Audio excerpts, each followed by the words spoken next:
Hello, it's time for another episode of It's Not About You. My name's Bob Benson. I pastor Christ Lutheran Church in Bemis Point. We're on the corner of Dutch Hollow and 430 in Bemis Point. We've been renovating the building there and we've been working in people's lives.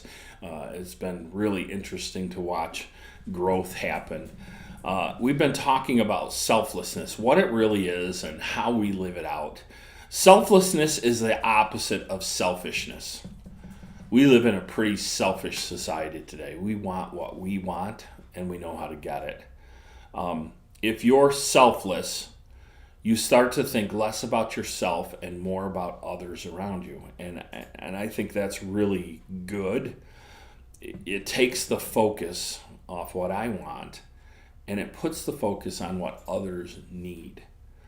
There's a difference between wants and needs, and I think we have a hard time recognizing those things in our world today because we are so self-focused. This is the next thing I'm looking forward to. But do we think about other people and what is the next thing that they're looking forward to? And when we start really concentrating on others' needs, we become generous and kind. And that's what we've been called to be, is generous and kind individuals as we walk out this road to be Christians, to be little Christs. Being selfless is similar to being altruistic, another word for giving to others without looking for any personal gain. And that's what we have to do. Do we do what we do as pastors so that we can make disciples, so that we grow our church? And I think that's the focus of some pastors. I've actually had conversations with a couple of people just recently telling them to go to some other church. It's about kingdom.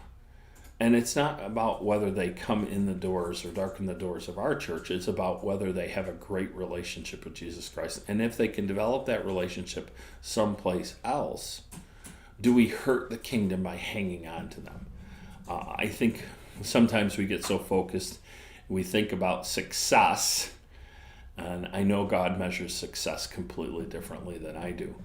It's about kingdom good, and we've got to change our focus just enough, become selfless, and invest in people even if they don't go to our church, if they never darken our doors. That's not what it's about, as long as they develop their relationship and it becomes deeper and deeper in Jesus. Then the next question we have to ask of our disciples is, who is it that they're discipling? The pattern only works is if they're discipling others as they walk in life together. So I would encourage you to become selfless, to become winsome Christians, people that want to win people to Jesus Christ, and then have them plug into the kingdom wherever God has called them. It's not about what church you go to. It's about that relationship that we develop as we walk in life with other disciples and as we walk in life trying to look more like Jesus. So for Discipleship Today, my name is Bob Benson. Thank you for taking the time to watch.